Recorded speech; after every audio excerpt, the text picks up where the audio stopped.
Olá, sejam todos muito bem-vindos a mais uma edição do Aquele Podcast. Podcast que a gente traz pessoas do varejo, de negócio, empreendedores, para contar a sua história, contar os desafios que vivenciou, contar os sucessos que tem e tirar muito aprendizado disso. Então, hoje é um episódio muito especial. Não tenho dúvida que você que está em casa, que você está curtindo, está indo para o trabalho, vai adorar, porque a gente está muito feliz de receber esse super convidado, né, Sharon? Super, assim, inclusive, eu tô aqui quase como fã, né? Vou aqui querer perguntar muito, não sei se vai dar tempo pra tanta coisa, porque é uma marca, assim, uma marca carioca, brasileira, que tá exportando o nosso Borogodó pro mundo. E assim, se você não foi, vai ser, com certeza, e eu tenho muito orgulho de dizer que eu já fui uma farmete raiz, que está aqui com o Marcelo Bastos. Muito bom. Obrigado, Marcelão, pelo seu tempo, pela sua presença aqui pra gente. Quando a gente teve a ideia de criar o podcast, isso tem algum tempo atrás, 1 ano atrás, a gente criou uma lista de pessoas que a gente queria ter aqui um dia, né? Quando o podcast estivesse rodando. E o seu nome tinha uma estrelinha lá, como uma pessoa que a gente admira, que a gente curte, né? Não só na parte da pessoa física, na jurídica, da história que construiu. E a Farm dispensa comentário, né? Como a gente estava falando antes de entrar no ar, é o maior case, né, da moda do Brasil e vai se tornar do mundo. E já é, né, na verdade. Então, muito obrigado pela sua presença. A Sharon conta sempre uma história que o Davi, numa matéria, há 20 anos atrás, falou que a Sharon era muito farmete. E vocês mandaram para casa dela na mesma semana. E ela conta isso para todo mundo. Então, acho que a introdução sua, breve aí, do como é que Ah, como é com que é a certeza, Farm. sim. Mas eu acho assim, muito legal contar. Acho que a história da Farm diz muito do comportamento do Rio. Assim, eu falo que, até na minha primeira pergunta, assim, da Babilônia para as Asas, né? Asas. Né? Da Babilônia para Asas. Como que foi isso, assim? Porque eu vejo que... A gente estava falando isso antes de começar, né? Começar lá no início, numa feira, e hoje tá fora do Brasil, é incrível. Então, dá uma introduçãozinha, assim, de como tudo começou. Bom, primeiro gostaria de agradecer demais esse convite. Sabe que você, Sharon, o teu pai primeiro, né? E depois você, Michel, assim, são pessoas que eu admiro demais, né? E quando eu recebi esse convite, eu montei, foi há muito pouco tempo, e a gente tinha que montar uma agenda ali. Eu fui virando, por exemplo, nesse momento a gente estava até apresentando o nosso call de resultado do terceiro TRI, e eu fiz questão de estar aqui com vocês. Obrigado. Porque é muito prazer, né? E antes de responder a tua pergunta, eu vou contar, eu já te contei isso, mas eu vou contar assim publicamente, a minha história, né? Que começou, enfim, lá atrás, né? Pulando um pouquinho lá já para 2002, assim, quando eu e o Roger da Via Mia falou, cara, vamos abrir uma loja vamos abrir uma loja no centro. Eu falei, cara, a gente não pode estar exposto a qualquer demanda e tal, porque a gente tem que cuidar da marca, aquela coisa já que vem da Kátia lá de trás. E ela falou, não, a gente vai ser num prédio comercial e tal, não sei o quê. E aí, no final das contas, a gente achou que a gente conseguia montar um shopping num prédio, e aconteceu, né? Que é o Shopping Vertical. Que hoje até não existe mais, mas a gente precisava montar um andar que tinha mais ou menos 600 metros quadrados, a gente ia montar umas 6 lojas ali e tal, com a cara de um shopping, né? Mas só que a gente tinha que ter alguma loja, a gente era do Babilônia, ainda bombava já no Babilônia, mas a gente tinha uma marca ainda de uma feira de moda e tal. Mas tinha que ter alguma marca tradicional, já forte, para poder também dar aquela força Ancorar. e tal. E eu conversei com várias, né? Um monte de marca. E todo mundo, até que chegou lá Davi Azulay para olhar. E aí olhou para mim, olhou para o Roger e falou assim, cara, vocês estão de parabéns, vocês estão fazendo um trabalho incrível. Eu entro aqui, mas só se for entre era Via Milano na época, não era nem Via Mia, entre a Via Milano e a Farm. Eu falei, escolhe. Pode vir, vem. O que você quiser. E assim foi. E isso, cara, me marcou muito. E depois disso, eu sempre ligava para ele, pedia algum conselho. E ele me ajudou muito nesse início. Então é um prazer enorme estar aqui. Que legal. Né? Demais. Legal. Enfim. Então foi muito bacana isso na nossa carreira. Então, respondendo um pouco a tua pergunta, é uma loucura, né? Quando a gente pensa que... Eu vou contar um caso de como é a vida. A vida, às vezes, um pequeno detalhe determina uma mudança de futuro absurda na vida, né? Então, eu estava todo na área tecnológica, né? Eu fiz Cefet, fiz engenharia e tal. E aí trabalhava em Furnas, fiz concurso para Furnas, para operador de usina termoelétrica. Então estava toda na área de tecnologia, tecnológica e tal. E eu era sempre muito bom em matemática e física e tal. E aí pintou um concurso para a Petrobras para mais ou menos a mesma função, né? Era uma função de operador de refinaria e pagava mais e tal, e era muito melhor e tal. Eu fiz, passei, e aí eu tinha feito concurso para Furnas. No dia seguinte que eu passei, eu pedi demissão. E aí fui lá pedir exoneração, né? Porque é um concurso público, você pede exoneração e tá tudo bem. E aí fui fazer só o teste psicotécnico. Eu sou a primeira pessoa que eu conheço que não passou no teste psicotécnico. E o pior, que o teste psicotécnico era idêntico de Furnas que eu já tinha passado. Cara, o meu mundo caiu. Eu estava todo focado, já morava sozinho, já tinha carro, já era independente. E aí, de repente, eu me vi assim, eu falei, cara, eu vou escrever uma carta pro presidente da Petrobras, vou explicar tudo. Cara, eu vou explicar tudo e vou pedir vista de prova ou alguma coisa assim. O fiz e tal. E nisso, eu já conhecia a Kátia, a gente é amigo de infância. E aí, eu sempre ajudava o pai da Kátia em algumas... Ele tinha uma distribuidora de jornais e revistas da Argentina, e eu sempre ajudava nos fechamentos do mês e tal. E aí ele falou, Marcelo, cara, você tem carro e você pintou uma rota aqui de distribuição. Você não quer pegar enquanto você espera a resposta lá do presidente da Petrobras? Eu falei, cara, quero, seu Nésio, quero e tal. E aí, a minha vida mudou. Por quê? Quando eu entrei nesse negócio da distribuição de jornais argentinos no Brasil e tal, que estava bombando e tudo, eu falei assim, cara, eu comecei a enxergar um monte de oportunidade que ele já estava mais velho, já não queria mais, até enxergava, mas não queria mais. Eu falei, cara, Nésio, vamos pegar isso aqui, vamos fazer assim, vamos fazer assado. No final das contas, foi aí que eu me descobri empreendedor. E mudou a minha vida. Distribuindo jornal argentino. 4 meses depois, ele já estava me dando sociedade. A gente mais que triplicou. 4 meses depois, a gente triplicou o faturamento da distribuidora. E chegou a resposta da Petrobras. Me dando vista de prova. Me dando a oportunidade de fazer uma outra prova. E aí? Aí eu olhei para ele, sentei e falei assim, seu Nésio, eu tomei uma decisão. Eu não quero mais isso e quero continuar a trabalhar com você. Posso continuar trabalhando com você? Ele falou, claro, vamos embora, vamos junto. Eu peguei e fiz assim. Rasguei. Isso foi, fico até arrepiado. Não, tô arrepiadaço aqui, ó. Isso foi muito representativo. Ou seja, se eu tivesse passado na prova psicotécnica, talvez eu não estivesse aqui hoje. Então, como a vida né? E aí eu me descobri empreendedor, enfim. E aí...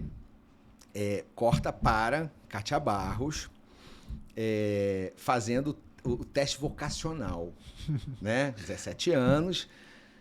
O que apareceu? Moda e auditoria contábil. Tipo assim, mas não existia graduação de moda naquela época. As pessoas se tornavam estilistas montando as próprias marcas ou trabalhando nas marcas e tal. Nas indústrias. Nas indústrias e tudo. E aí, o seu Neto falou, filha... Contabilidade.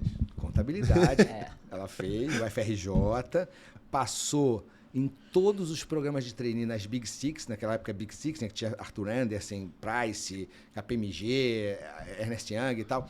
E ela escolheu a Ernst Young e seguiu tocando a vida na Ernst Young. E aí, quando chega em 94, que vem o Plano Real, eu olho pro Nésio e falo assim, a gente vai falir, o nosso negócio vai acabar. Aí, que isso, menino, não sei o quê. Deixa eu te explicar. Vai ficar mais caro pro argentino, porque a gente trabalhava com a demanda de turista flutuante argentino no Brasil. Vai ficar mais caro pro argentino vir pro Brasil do que pra Europa. Então, o nosso negócio vai acabar. Então, a gente tem que montar alguma coisa. Estou escutando falar um negócio de franquia aí. Tem um negócio de franquia aí que a gente não precisa saber exatamente tudo daquele assunto, mas a gente já pega mastigado e a gente consegue avançar e tal. Vamos montar um negócio desse? Kátia passando na sala, vão abrir um negócio de franquia? A gente está pensando, vamos abrir uma franquia de moda? Eu falei, e ela, como vendedora, aos 18 anos, antes da Ernest Young, foi a primeira vendedora da rede de Yes Brasil, foi a primeira vendedora da rede de Equatori, foi a primeira vendedora da rede de Shop 126. Amava moda, né? Tanto que deu o resultado lá. Vamos abrir. As marcas do Rio não franqueavam para o Rio. Vamos escolher uma marca em São Paulo. Escolhemos. Aí começa, né? Eu era muito ruim. Eu era ruim demais. Eu achava que dava para eu poder empreender nesse sentido, eu era ruim demais. E aí a gente falou, tá bom, vamos abrir. E aí escolhemos o shopping errado, a marca errada, para esse ponto errado. A marca era uma marca super legal em São Paulo. Cara, mas que era muito cara pro shopping que a gente escolheu. Mas era um shopping que estavam ali todas as grandes marcas brasileiras. Então, quer dizer, eu errei junto com um monte de gente. E um ano de operação, a gente perde 2 apartamentos de 2 quartos em Ipanema. Um era o meu, que eu demorei 10 anos juntando para casar. Eu casei em 96 e vendi ele em fevereiro de 97. Eu casei em junho de 96. Caramba. E vendi ele menos de um ano. 10 anos trabalhando, juntando para comprar o apartamento. Menos de um ano. Em menos de um ano eu tive que vender para pagar dívida e 3 carros 0 quilômetros. Então, dessa forma que surge a Farm. A partir daí, a gente já fechando a loja, a Kátia conheceu o Babilônia Feira Hype, que foi uma escola pra gente, até hoje, né? Mas naquela época era um negócio muito incrível. Ela falou, Marcelo, a gente tem que entrar nessa feira. Eu encontrei uma coisa incrível. Eu estava viajando esse final de semana quando ela foi. Foi o último final de semana itinerante. Depois, a partir daí, começou a ser no Jockey, simples. E aí, eu olhei assim e falei assim, o que é isso? Kátia falou assim, Marcelo, a gente vai ter que fazer isso aqui. Aí pegou um pedaço de papel. Eu não guardei esse pedaço de papel, senão seria uma relíquia hoje. Moldurar, Ela desenhou 6 modelos de body. Eu falei assim, body? O que é body, Kátia? Aí, como é que eu vou te explicar? Sabe o que é colã? Eu falei, colã, eu sei. Então, body é um colã que fecha embaixo. É isso que você precisa saber agora. Por hora é isso. É isso. E aí, cara, eu fiquei incrível. Vamos montar isso e tal. A gente não sabia nada, Sharon. A gente não sabia nada. Nada. Onde é que vai montar isso? A gente vai pro polo têxtil, né? Do Rio Comprido. Entender o que é ali. Cara, eu quero isso aqui, vamos lá e tal. Entramos na Jocitex, que era uma loja que eu acho que tem até hoje, né? Acho que tem. E aí lá, já a Jocitex, inclusive ela já via uma forma nova de vender tecido, que colocava sempre uma menina mais descolada, que ia ajudando aqueles vendedores de tecido que fazia aqueles tecidos e tal. Já aquela coisa, já começou a abrir uma outra forma de vender. E imagina quem era essa menina que atendeu a Kátia, Renata Branche. Cara. Ela com 22 anos, a Kátia com 26. E eu lá esperando, e as duas tricotando ali. É isso, mas eu quero cor, Kátia falava. Então tá aqui, ó, é suplex. Esse é o pano que você vai ter que ter. No final das contas, ela indicou facção. Eu falei, o que é facção? Não, é a pessoa que vai lá, vai cortar, vai fazer as pilotos. Uma vez fazendo as pilotos, e você aprovando, ela faz a produção. Beleza. No final das contas, chegamos lá 10 horas na loja e saímos da facção 2 da manhã, com a coleção pronta. Tudo pronto já. E aí a gente pegou a coleção, levamos lá pro Robert, da Babilônia, ele aprovou, e aí começa a Farm. Né? Já começou com esse nome? Já começou com esse nome. Aí Farm, eu até postei no meu Instagram, no outro podcast, falando sobre isso. Tem 2 versões, que a gente não lembra direito qual é a mais importante, mas tinha a coisa da sonoridade da Farm de Amoedo, que era uma rua maneira no Rio e tal. Essa eu conhecia. Mas tinha também a coisa, a Kátia bateu, isso eu me lembro, né? A Kátia fala que não lembra disso, mas eu me lembro disso. A Kátia bateu o olho na papelaria da mercearia, que era uma papelaria muito de papel craft, né? Remetia aquela coisa de mercearia de rural, né? E aí o rural veio do Farm, fazenda, e aí misturou 2 coisas e falou assim, é Farm. Eu falei, tá bom, Kátia, fala logo que eu tenho que bater esse negócio aqui. Que eu tenho que botar logo pra rodar. E tem até essa imagem do banner que eu batia, que era uma coisa horrorosa. Mas enfim, aí começa, né, a nossa empreitada. Já no primeiro evento a gente já fez um sucesso muito grande. Era um evento por mês. E no 5º evento, a gente já era o stand que mais vendia. Aí a Kátia já partiu para outros produtos, uma linha que fez muito sucesso, que era camisa tricoline para as mulheres e tal, e saia de crepe estampada. Aí já começou o estampado muito forte na Farm. E aí a gente começou uma onda. Mas só para passar de novo, para vocês me perguntarem outras coisas, vou concluir com um ponto que eu acho que foi muito marcante no meu entendimento do que é de verdade importante no varejo de moda. Né? Legal. Quando a Kátia chegou para mim no 5º evento e falou assim, Marcelo, a gente não tinha loja, não tinha nada ainda. Falou assim, ó, contratei uma arquiteta. Aí eu falei, Kátia, arquiteta, peraí, você tá morando com teus pais, você tem 26 anos, eu tô morando com a minha sogra, porque eu tive que vender meu apartamento. É assim, arquiteta para quê? Só para eu saber, eu já sabia para que era, né? Pro stand, eu falei, Kátia, pelo amor de Deus, 4 metros quadrados. 2 por 2. Arara, Provador. Banner. Nem provador tinha. Arara, banner. Kátia, arquiteta. Não, Marcelo, você tem que entender que a gente está pensando numa coisa diferenciada, que não sei o quê. E aí, a partir daí, se estabeleceu a minha relação. Minha relação pessoal, enfim, né, era já maravilhosa, mas a minha relação profissional com a Kátia. Eu já comecei a entender que ela que manda. E aí, quando você... Aí, assim, falando de uma maneira mais profunda, porque as pessoas muito falam assim, toda hora você fala que ela que manda, que não sei o quê, mas é de verdade, assim, quando você estabelece, assim, numa estrutura de sociedade, seja lá qual for, você estabelece já como é que resolve o litígio, você não tem litígio. Ele não existe mais. Então, é o seguinte, se eu não conseguir convencer ela de alguma coisa e ela não conseguir me convencer do contrário, quem manda é ela. E não tem esse negócio de ficar chateadinho, de tromba. Não existe isso. Então, ela que manda desde esse dia, né, até hoje. E é assim, e eu falo isso para todos os meus novos sócios. Quem manda na Farm chama-se Kátia Barros. Então, é assim que funciona e é assim que a gente faz todo esse sucesso, né? E aí foi aí que eu aprendi. Quando chegou o resultado, a gente já era o stand que mais vendia. Que mais vendia no Babilônia. Quando chegou esse resultado, a gente dobrou a nossa venda. A gente mudou a estética visual da feira inteira. Só essa arquiteta que fez o nosso stand fez mais 17 stands e todos os outros remodelaram e mudamos a estética da feira toda. E não só do ponto de vista de arquitetura, estética de arquitetura, mas como qualquer outro detalhe, como embalagem personalizada, os detalhes, né? E isso foi muito incrível, né? E aí, a partir daí, eu falei, caraca, essa tal de estética, ela vende, né? Ela vende, funciona de verdade. Vende. E aí, foi a primeira lição que eu aprendi. E aí, o resto é história. Dali... O desejo, é muita coisa envolvida, né? O visual e ter a Kátia como guardiã da marca. Nossa. Isso é muito importante ter quem é essa pessoa.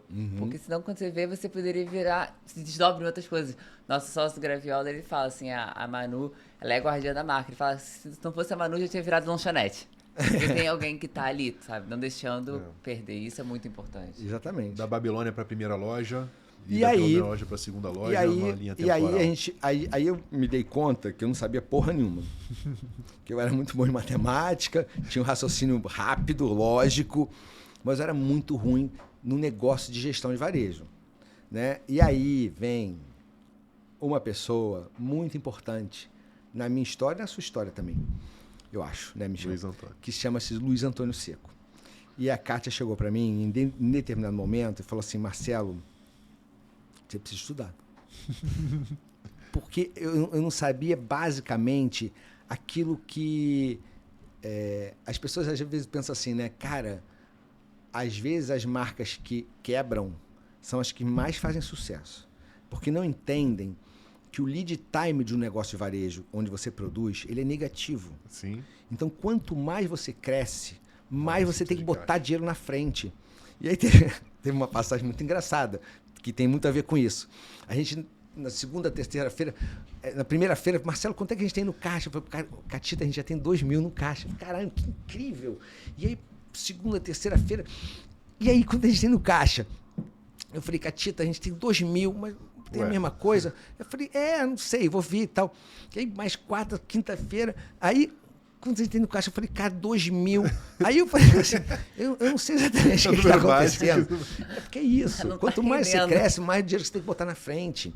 E ela falou, mas você precisa estudar. Aí eu falei, cara, como é que eu vou estudar e tal? E aí eu conheci o Luiz Antônio.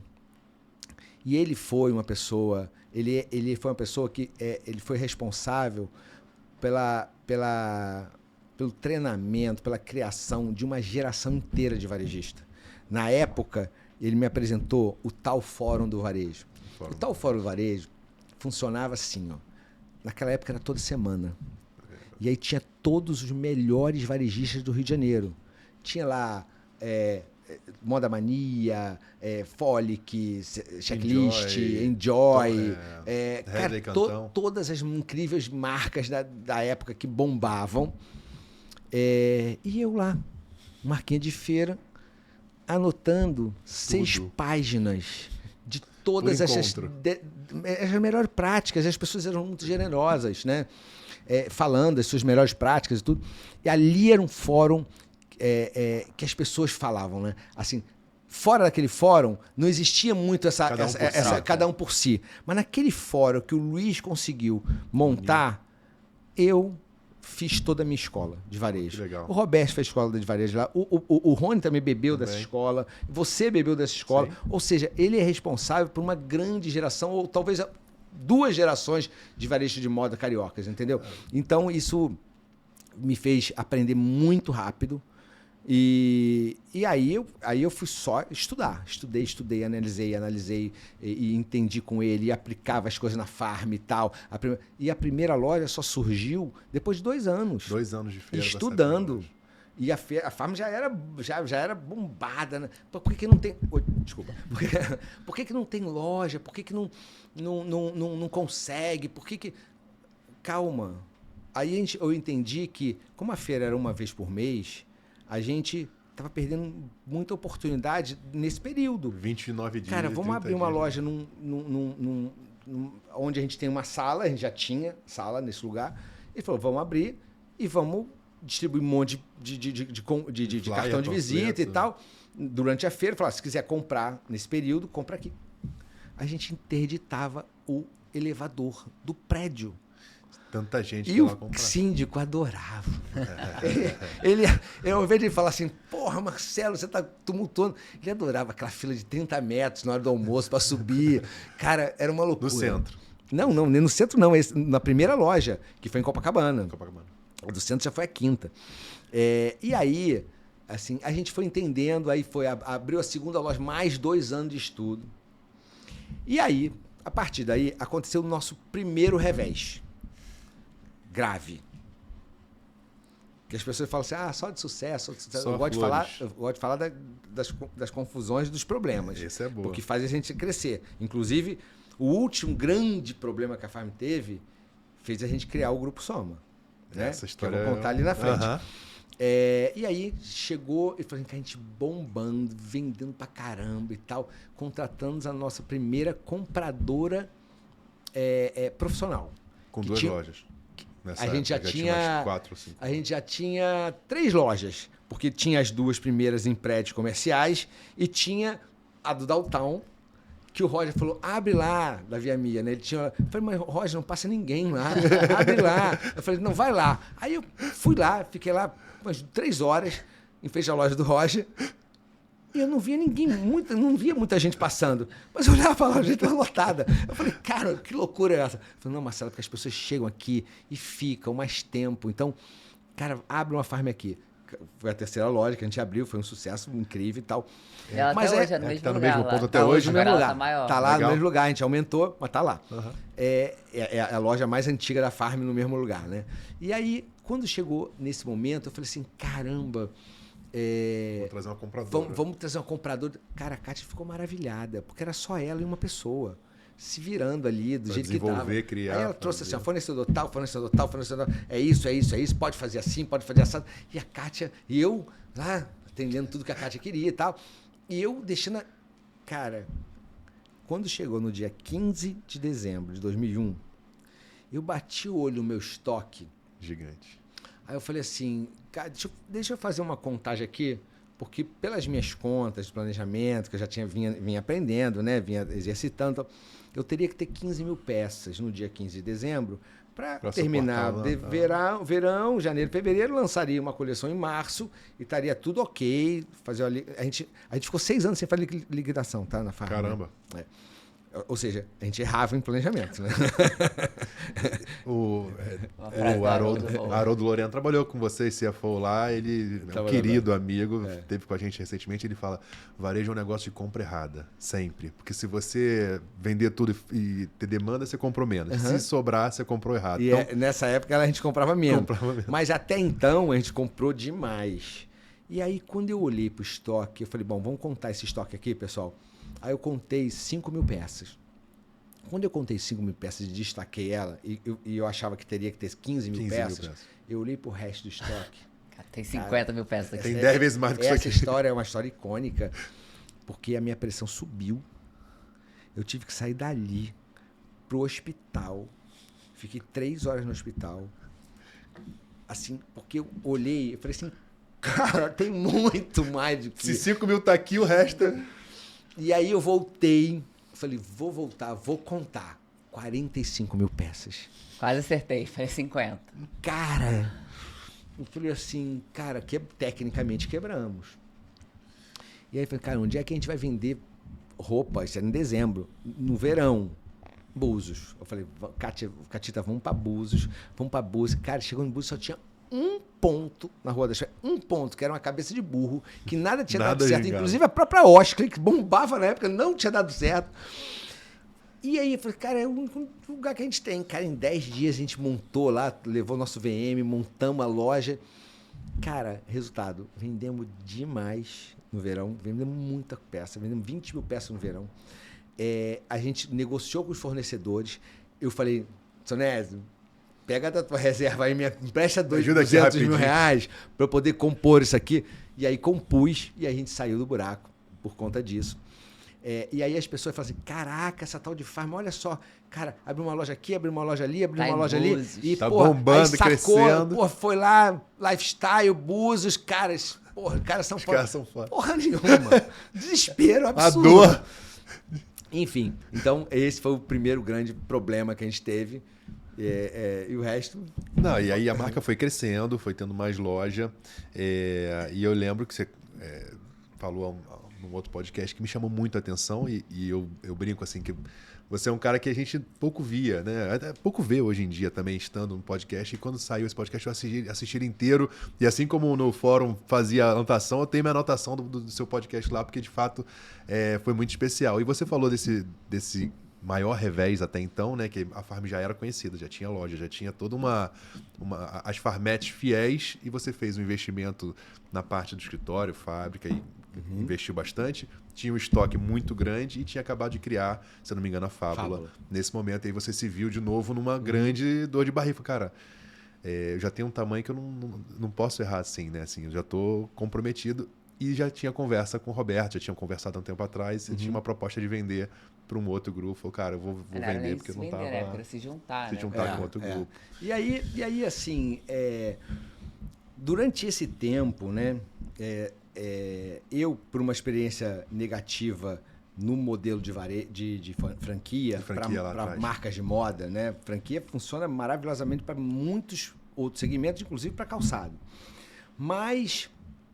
eu olhando aquela situação, eu falei, cara, aí a gente tinha um markup muito baixo ainda naquela época, né? Era o quê? 2.2? Cara, a gente tinha 2.8, 3 baixinho e tal.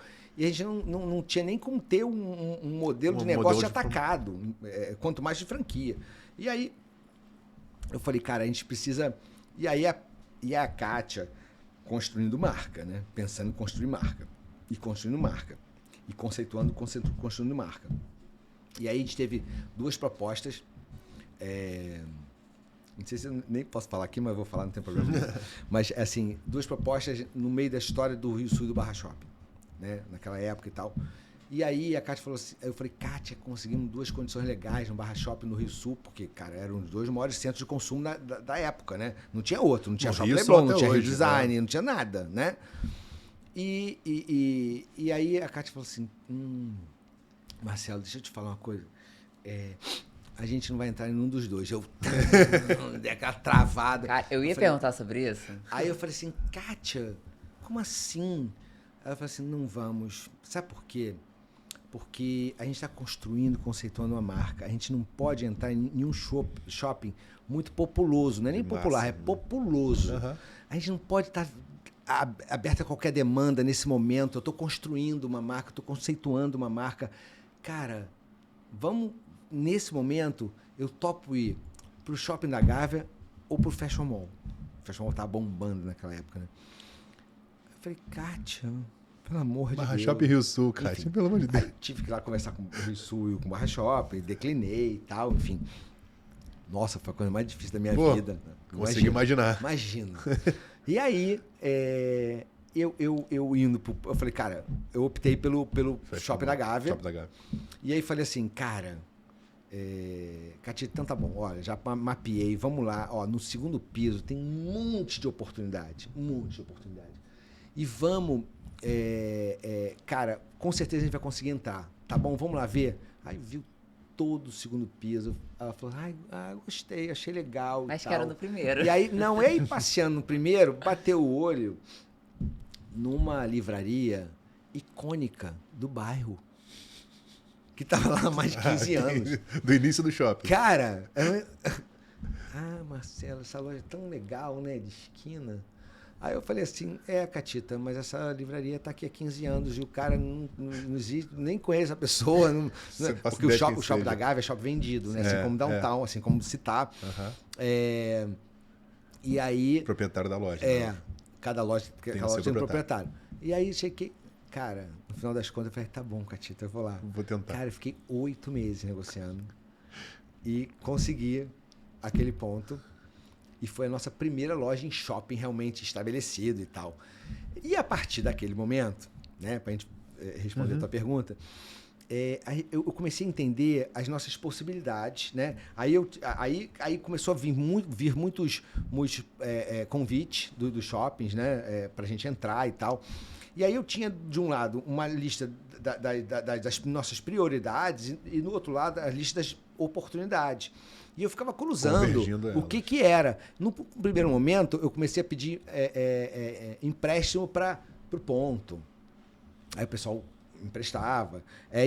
Quer dizer, na verdade, facilitava em 36 meses. Aí no segundo momento eu falei, cara, eu não consigo pagar o ponto. Não, tudo bem, eu pago para você. Aí no terceiro momento eu falei, cara, comecei a pegar a grana de empréstimo, de parcelamento, um empréstimo para pagar a obra. E no final das contas, a gente começou a entrar nos shoppings, porque eu falava assim, cara, eu entro no teu shopping, mas eu não tenho dinheiro, e não tinha mesmo, né? Assim, cara, eu preciso juntar 2 anos de dinheiro para poder entrar. Eu falei, cara, eu quero que você entre daqui a 2 meses, 3 meses. Eu falei, cara, a gente não tem condição. E aí começou uma grande parceria nossa com a indústria de shopping center, que se não fosse isso, a Farm não estaria onde está. Legal. Né? Que é ter o ponto, o allowance, numa época que não era tão comum. E hoje, se a gente for pegar das 123 lojas que a Farm tem, eu fiz a conta outro dia, 88 a gente não pagou nem ponto nem obra. E aí eu consegui, de alguma forma, crescer sem necessidade do modelo de franquia. Porque o modelo de franquia, uma das grandes possibilidades do modelo de franquia é você crescer com capital de terceiro. E dado que a gente não pagava obra, não pagava ponto, a gente conseguia avançar essa velocidade. Estoque equipe. E aí, a partir desse momento, a gente começou a abrir 5 lojas no ano, aí depois 7, aí depois 15, aí hoje a gente abre 20, né? Todas com allowance e com negociações importantes. Mas como é importante isso, a cultura muito enraizada, que lá atrás, assim, lá na Babilônia, como a Kátia teve essa firmeza, né? Porque eu acho que o maior desafio de quem está empreendendo é não se perder nesses 1% que você vai mudando. É isso, um convite de ir para um Barra Shopping, que era até uma pergunta que eu ia fazer. Como vocês nunca foram, e nem lá atrás, quando antes de tudo estar consolidado, assim. Era uma super oportunidade, mas ao mesmo tempo, parece que é isso, tem um objetivo claro. E quando você sabe onde é que você quer chegar, você tem que saber dizer uns nãos claros que estão no meio do caminho, né? E ao longo do tempo, a gente foi entendendo as nossas vocações, né? Hoje, a Farm pode estar em qualquer lugar, de qualquer forma, tá? Tanto que a gente entrou no Rio Sul há muitos anos atrás já, sim, né? E no Barra Shop a gente não tem até hoje, por uma simples detalhe de oportunidade, né? Então, assim, em primeira mão, eu posso dizer para vocês hoje que a gente fechou uma loja de 317 metros quadrados no Barra Shop. Caramba. Que não vai comportar só a Farm, que hoje a gente chama de Farm Rio, né? Mas vai comportar também um novo modelo de negócio, uma nova marca que a gente está lançando no mercado, que chama-se Farm Etc., que daqui a pouquinho eu conto mais para vocês. Maneiro. Então vai ser metade a Farm Rio, que vai abrir em abril, e metade a Farm Etc., que vai ser uma nova marca que já vai nascer com uma flagship em Ipanema, uma flagship na Garcia, uma flagship na Oscar Freire, e essa grande loja no Barra Shopping. Que daqui a pouco eu conto para vocês. Legal. Você sempre falou muito da Kátia, quem manda no negócio. E o Roberto, você sempre falou também com muito carinho e com muito respeito por ser o cara financeiro, contábil, que é o cara que também transformou a Farm ao longo do tempo junto com vocês. Sem dúvida nenhuma. É um tripé essa união. Fala um pouquinho dessa conjuntura. Aí o tempo foi avançando, a gente foi crescendo muito, bastante. Aí já não cabia mais lá atrás, não cabia.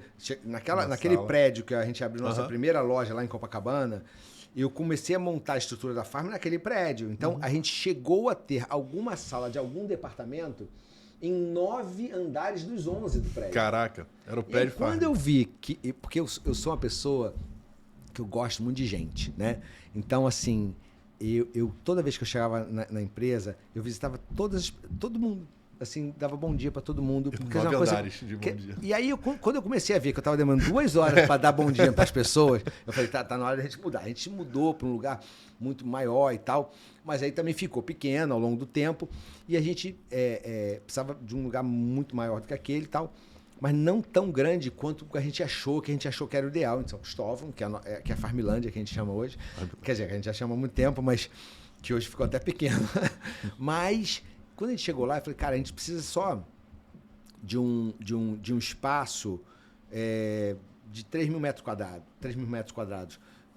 Mas só que o lugar tinha 8. Né? Mas também se a gente fizesse só aqueles 3, depois fosse fazer puxadinho da evolução dos departamentos, cara, é melhor a gente entender como é que a gente vai ver o futuro e já cria um espaço maior para aquele departamento e só usa tanto. Resultado, de um orçamento de 2 milhões e 800, o orçamento foi o realizado foi para 9 milhões, né, de obra. Estou falando já em 2008, vai vendo. E aí, 2008 também surge a Fábula, né, que é a marca, que não é a marca infantil da Farm, né? Isso é um ponto muito importante, né, que o nosso brand nunca deixou de ser a marca infantil da Farm. É simplesmente uma marca que é a irmã mais nova da Farm, né? Porque se fala que é a marca infantil da Farm, a Farm envelhece no D0. Né? Então, isso era um cuidado desde 2008, mas, cara, foi um investimento muito legal, uma marca incrível. Para mim, hoje, uma das maiores marcas do Brasil, né, em termos de construção de marca, de brand e tal, Sim. é a Fábula, que está passando por um processo agora de uma transformação incrível, né, que depois eu posso contar também. E aí, cara, construção, aí aquela história, né, que a gente estava falando ali, dos nossos filhos, que a gente tem que tomar muito cuidado, né? Quando a gente está ali, né, começando do zero, a escassez é a matéria-prima da criatividade, né? Então você se vira, se mundo, e aí quando você já nasce uma marca já em berço de ouro, você tem que tomar muito cuidado com isso, né? Isso é um aprendizado, um aprendizado, né? Inclusive para nossa vida, né? Para os nossos filhos, pra enfim. Tudo. E aí surgiu a Fábula, milionária, rica, do jeito que a gente queria que fosse, desde o início. Lá. Cara, custou caro, né? Foi bem sucedida ao longo do tempo, mas custou caro no início. Aí vem a obra muito acima, mas esse custo foi enorme. e mais umas reorganizações do negócio e tudo, de repente eu me vi com uma dívida que eu nunca tinha experimentado. Tipo, cara, eu não estou acostumado a trabalhar com essa dívida. Alavancagem. Era uma dívida gigantesca. Até então, eu sentei com a minha turma e falei assim, cara, a gente consegue resolver isso. A Farm era uma marca que sempre foi uma marca que gera muito caixa. Tranquilo, a gente desenrola, a gente vai rolando um pouquinho, cara, em 2 anos a gente mata isso e vamos embora, um novo ciclo de crescimento. E aí, o que aconteceu em outubro de 2008? A primeira grande quebra do mercado mundial. O boom, o crash da bolsa americana. E aí os bancos não rolavam mais dívida. Subprime americano que revertou o mundo todo. Não rolava mais dívida, não rolavam mais. E aí eu falei, cara, de novo eu tô tecnicamente quebrado. E aí eu comecei a conversar com a turma, que já estava um movimento de consolidação formação dos grupos. Do setor de varejo de moda. E aí eu conversei com um, conversei com o outro e tal. E eu e o Roberto, a gente se trocou as melhores práticas, né? E aí ele comandava o negócio dele a partir do financeiro. Claro que entendendo todas as necessidades do negócio, do brand, da marca, do produto e tal. E eu conduzia as coisas pelo comercial, pelo branding, e era muito diferente. E ele sempre teve o financeiro ali na mão dele. E eu nunca tive... Apesar de eu falar sobre financeiro tranquilamente com qualquer pessoa, mas eu não tinha isso como uma... Sabe? Como uma regra do jogo. E aí ele falou, cara, Marcelo, você tem toda a razão, você chegou no nível de endividamento X, Y, Z, tal, cara, vai, conversa com a turma e tal. E ele conversando com a turma. Chega no momento que a gente já estava quase fechando com o player, e aí o player falou, aí numa diligência operacional, ele falou, cara, falando final de 2009, né? A gente já necessitando dessa... Aí falou, cara, esse negócio de branding, ou então esse negócio de digital, cara, para com isso. Não. Qual que é abrir loja? Não, esse negócio de branding, digital. Aí quando ele falou isso, já estava... A due diligence financeira já estava pronta, o valuation já estava pronto, o negócio já tinha... tudo assinado e tal, mas no NDA a gente tinha direito de desistir ou eles também de desistir. Quando ele falou isso, eles não tinham conversado com a Kátia ainda. Eu sequer levei para a Kátia. O não já era muito claro. Estou ferrado de novo. Voltei a estaca zero. E aí, cara, nessa onda e tal, falou, cara, e aí? E o nosso advisor era o mesmo, da Farm da Animale. Então, já também tinha... E aí um amigo em comum também falou, cara, Roberto, por que você não faz... Pô, vai deixar os caras... No final das contas, a gente aproveitou o valuation. Não, a gente aproveitou o valuation, já tinha. E aí, de alguma forma, a gente construiu uma coisa que naquele momento era muito novo para ele, era muito novo para mim. E se a gente fosse entrar nos detalhes dos contratos, a gente não teria feito nada. Falei, cara, vamos embora, vamos juntar, vamos embora. E aí a gente estabeleceu como é que ia ser a regra, né? Aquilo que é cadeia de valor, eu continuo comandando, e o resto, cara, a chave está aqui com você. Financeiro, contábil, fiscal, jurídico, não quero nem saber. Deixa eu trabalhar aqui com a Kátia e vamos embora. E aí, assim, passa o tempo, foi difícil no sentido de entender as duas culturas, né, de Farm de Animale, mas existe um respeito e uma admiração profissional entre nós absurda. E é o que a Kátia fala hoje, né? Cara, a gente tinha eu comandando todo o criativo, o que gera desejo e tal, de você empurra, né? E ela é até inteligente nesse sentido, quando ela participava de uma reunião que era de expansão e tal, ela passou a não participar mais para me deixar. Até nisso ela é inteligente.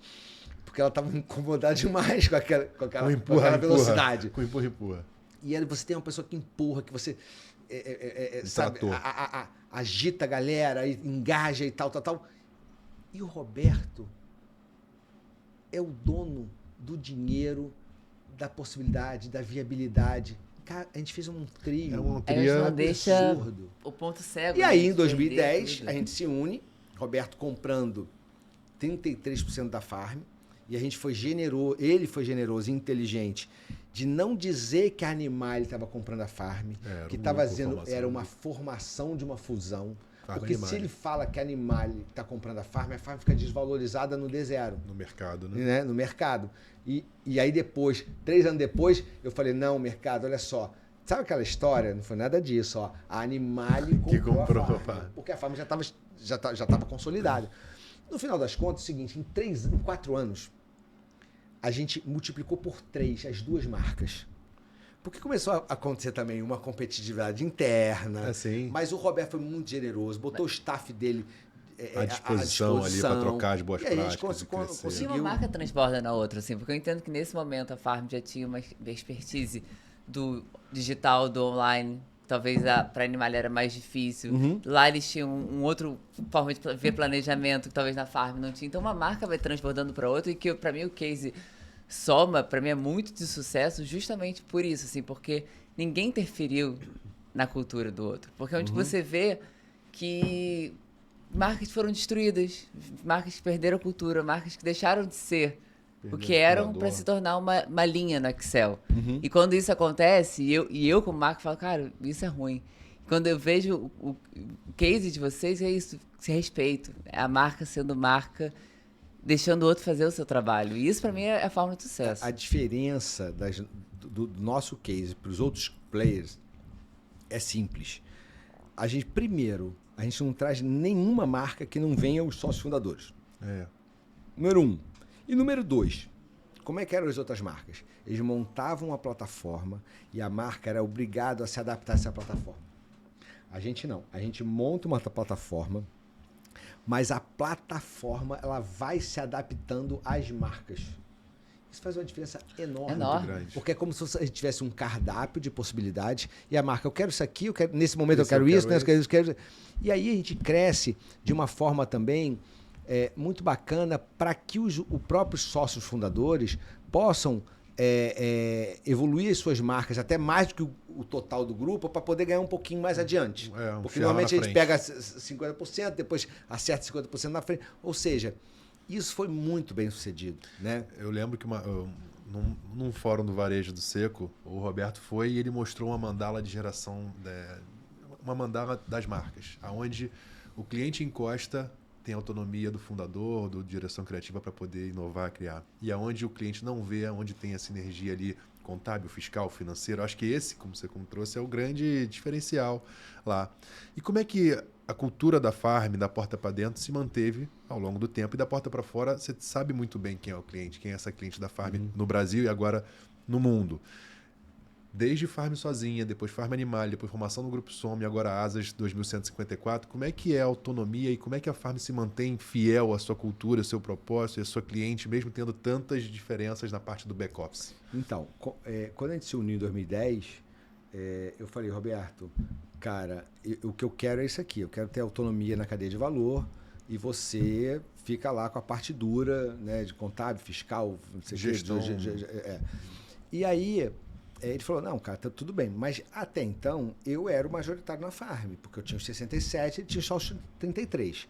Quando chegou em 2014, que a gente até estava conversando com possibilidade de fundo e tal, ele falou, Marcelo, eu acho que chegou o momento da gente se unir, cara. Se a gente unir CNPJ, sabe? Eu falei assim, beleza, Roberto, na hora que a gente se unir, a Animale tinha 2 vezes o tamanho da Farm, né, lá atrás. E ele ainda tinha 33% da Farm, então ele e a família era muito mais, ia ser majoritário absurdamente em relação ao nosso grupo, eu, Kátia e o Nézio, que eram os sócios iniciais. Então, cara, eu preciso ter um acordo de acionista que me garanta autonomia naquilo que é a cadeia de valor. Ou seja, eu não quero mudar nada do que acontece hoje, tudo bem? Ele falou, cara, tudo bem. Mas você sabe que eu vou me meter em tudo, né? Aí eu falei assim, eu sei, e tá tudo bem, desde que a última palavra seja nossa. Tá tudo bem? Tá tudo bem, beleza. E ficou assim. E a gente estabeleceu ali uma relação de muito respeito, né? Teve alguns atritos ao longo do tempo, né? É um casamento, vai ter. Mas era de muito respeito e de muita admiração e crença, né? De que, cara, ali estava a melhor decisão dos meus sócios e tal. E o Roberto sempre respeitou muito isso, né?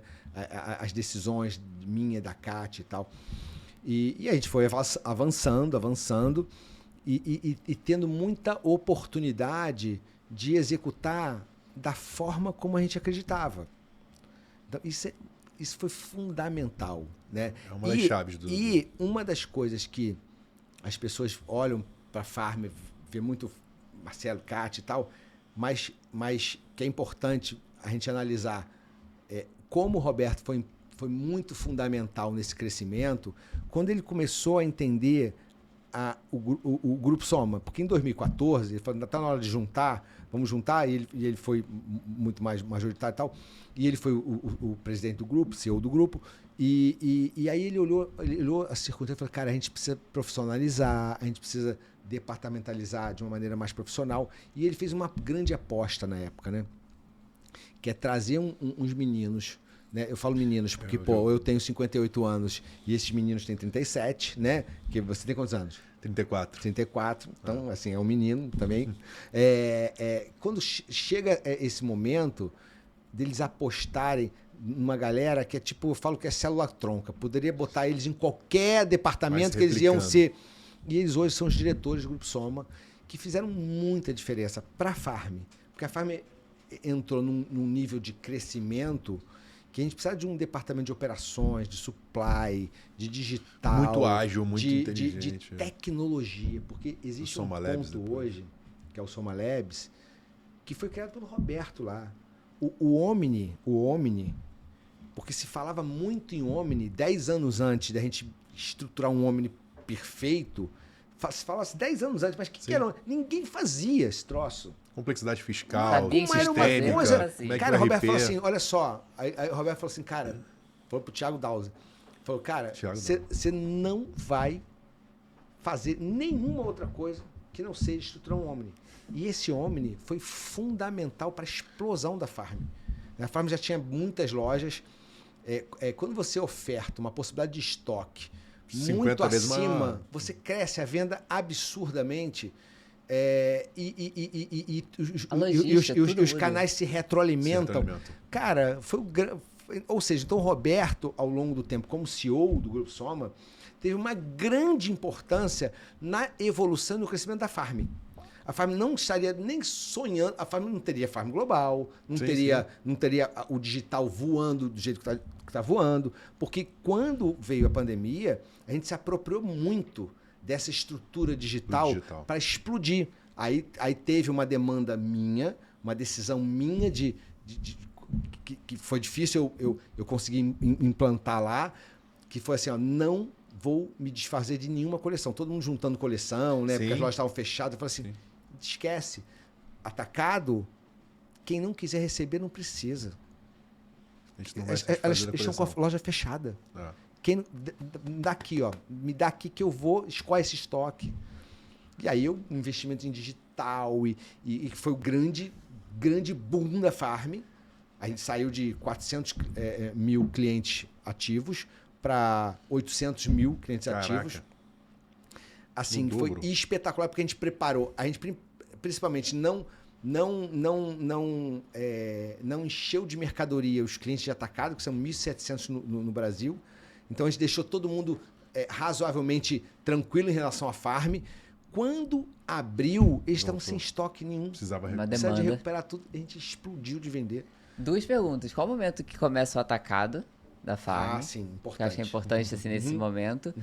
Não, essa pergunta primeiro, depois eu vou para a próxima. Então, essa pergunta é uma pergunta muito interessante, porque a Farm foi uma das últimas marcas a criar um modelo de um canal de atacado. Né?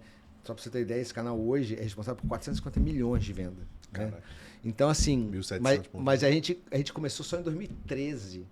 2013, a gente nasceu em 97, olha quanto tempo depois. Né? Então, mas por quê? Porque a gente não tinha... Porque calendário existia um calendário complicado, existia um markup que não era possível, porque a minha ideia era sempre vender pelo menor preço possível que eu conseguisse. como eu não tinha um modelo de atacado como possibilidade, aí eu ia crescendo a partir dessa realidade. Quando eu vi que o modelo de atacado seria fundamental para uma expansão da marca para o Brasil, eu comecei a entender. E aí veio o Roberto, que já tinha atacado. Aí veio mais uma ajuda. E aí veio uma ajuda meio que de não, tem que fazer assim. E aí a gente foi fazer assim, mas não deu certo. Mas foi uma provocação para a gente começar a pensar nisso. Aprimorar o modelo. 2011 e tal, aí não deu certo e tal. E a gente foi entendendo, a gente foi conversando a Kátia que tinha que antecipar um pouco o cronograma e tal. E aí a gente modelou a coisa para entrar em 2013. Aí a gente chamou o Charles, que está com a gente até hoje, que foi inicialmente para Farm só, e depois assumiu todas as marcas do Grupo Soma. Que já tinha um conhecimento incrível, que já entendia todas as possibilidades, que já ia construir um trabalho a longo prazo e fez um trabalho maravilhoso. Eu fico pensando, essa implementação do atacado, do tamanho que a Farm já era, é quase que trocar a roda de um carro em movimento. Assim. Não é trocar a turbina com o avião voando. É pior, né? Porque isso, planejamento, tudo. A Blue, mal bem, ela começou 72 com pronta entrega. O atacado foi se tornando uma coisa ali paralela ao varejo. Você já vai se adaptando, foi só ajustando. Mas é isso, a Farm com a demanda toda ali, uma coleção, começar esse planejamento tão antecipado, deve ter sido... Não, foi loucura. Loucura. Até a gente se adaptar. E a gente foi aos pouquinhos, foi conquistando. E aí tem outra coisa que ao longo do tempo a gente vai aprendendo a lidar, que é a relação entre os canais. Né? Esse foi um grande desafio da minha gestão. Né? Cara, como é que se compõe isso? Quando a gente lançou o e-commerce, foi em 2011, também lá atrás, né? Eu tinha muita preocupação, porque eu comecei a entender que vender era uma função matemática da quantidade de pessoas que você colocava lá dentro. Topo de funil e fundo de funil. Né? E aí vai aí uma menção honrosa para o André Carvalhal, né, que trabalhou com a gente como gerente de marketing durante muito tempo. Quando ele criou, a gente sempre foi muito digital, desde o início. A gente tinha os sites institucionais, mas o site com uma animação mais incrível, feito de uma forma mais incrível, que ganhava prêmio de design lá fora. Era uma coisa assim, institucional, que falava só tinha informação e tal, não tinha e-commerce. Mas era muito lúdico, muito legal, era muito gostoso de entrar e tal. A gente sempre teve isso. Em 2009, o André inventou um blog, talvez tenha sido o primeiro blog de marca, que era uma conjunção de tudo que fazia parte da vida do universo da menina Farm. Então, cara, era 5 postagens muito relevantes. A gente tinha parceria com muitos jornalistas de todas as áreas do conhecimento. E aí, ia entrar com 5 postagens. De repente, em um ano e meio, a gente começou a ter 10 mil visitas por dias únicas. Caramba, por dia. E foi a partir daí que eu falei, cara, tá no momento de a gente entrar. Naquela época, quem vendia bem era só Richard, vendia 250 mil por mês, vendia. E a gente conversando com os fornecedores, e eu tô muito empolgado, falei, cara, eu acho que dá pra gente vender 400 mil, não sei o quê. E eu falei assim, aí o pessoal falava assim, aí o pessoal falava com o William, que tocava a Farm comigo junto lá, digital. E fala assim, pô, o Marcelo tá muito empolgado. Segura esse homem. Tá muito empolgado. No final das contas, no primeiro mês, a gente vendeu 800. Então, assim... O dobro da empolgação. E aí, começou o entendimento dessa história dos canais. Quando o e-commerce começou a bombar...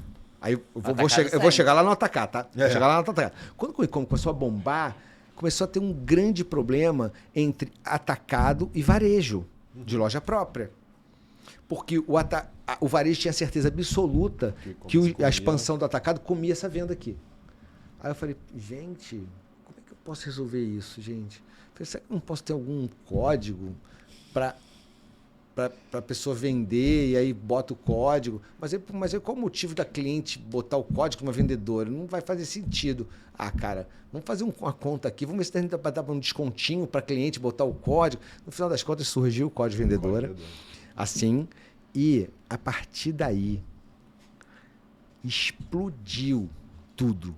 O varejo explodiu, o e-commerce explodiu. E falando de atacado, o grande problema do atacado hoje é que as marcas, elas têm muito medo de promocionar, principalmente marcas de franquia, então é impossível, né? Assim, promocionar por causa o pessoal do atacado vai reclamar, os franqueados vai reclamar. Bom, eu não tenho franquia, menos um problema grave. E eu digo o seguinte, galera, deixa eu falar um negócio para vocês. Eu cuido dos canais e eu cuido para a marca, em relação à marca, é sempre o ótimo global que é mais importa. Tá? Em detrimento do que é melhor para o varejo, do que é melhor para o atacado, o que é melhor. É sempre o melhor para a marca, para o negócio. Então, se eu tiver que promocionar no varejo, aí vocês vão reclamar no atacado, mas em compensação, por exemplo, eu tenho 30% do meu produto exclusivo atacado. Em compensação, por exemplo, todos os meus alto verão e alto inverno, eu deixo lançar um mês antes no atacado. Um mês antes de eu lançar no meu varejo, em 123 lojas, e mais o e-commerce. Ele tem uma exclusividade ali no tempo de venda. Tem que ter. Agora, você tem que ter jogo de cintura, O que você tem que fazer? Você tem que construir uma marca muito poderosa, onde você cria gordura de marca. E aí eu vou falar uma coisa muito importante, que é uma tese que eu estou escrevendo. Quando você cria gordura de marca, você cria desejo no sell-out do cara do atacado. Você cria um desejo que a marca Farm é colocada num patamar muito diferenciado, né? E a verdade é a seguinte, que essa promoção que eu faço no varejo, efetivamente, não atrapalha ele, incomoda ele, muito mais do que atrapalha, porque a Farm continua sendo a marca que ele mais gira dentro do ponto de venda dele. Mais dá dinheiro. Por quê? Porque aí eu estou escrevendo uma tese que é o seguinte, ó, pensa na construção de marca, né? Quando você vai construindo, vai consolidando, e aí você tem, as coisas começam a acontecer organicamente. Então, eu estou pensando numa tese que é o seguinte, existem coisas que aconteceram de um ano para cá na Farm que falam muito sobre a reputação, não só da marca de moda, mas da marca brasileira. E tem outras coisas que falam muito sobre aumento de performance, que impactam performance ali na veia. Exemplo. Fala 5 exemplos de um e 5 exemplos de outro. O primeiro exemplo é quando a gente é convidado para ser um case de Harvard. Eu vi essa postagem. Tá? Assim, é negócio incrível, né? No MBA, né? Fala que é MBA. Todo mundo fala que hoje no Brasil fala assim, MBA de marketing, MBA de não sei o que. MBA só tem um. MBA é MBA. De Harvard, que são 90 pessoas em 9 turmas. E a gente é convidado para a aula inaugural lá do case, da apresentação. Veio a diretora de brand de Harvard fazer entrevistas dentro da Farm com 6 diretores, comigo, com a Kátia, 3 horas de entrevista, um case de 40 páginas, um negócio incrível. E a gente foi convidado para apresentar esse início desse case lá. E eu não... porque a gente sabe, mas eu não falo uma sílaba de inglês. Né? Então...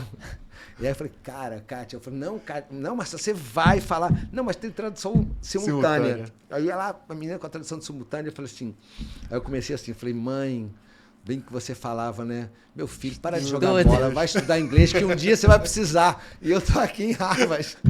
Aí todo mundo já começou a rir e tal, a gente apresentou, falei 10 minutos, a Kátia falou 10 minutos e tal, e a gente apresentou. Isso fala sobre reputação. Reputação de marca.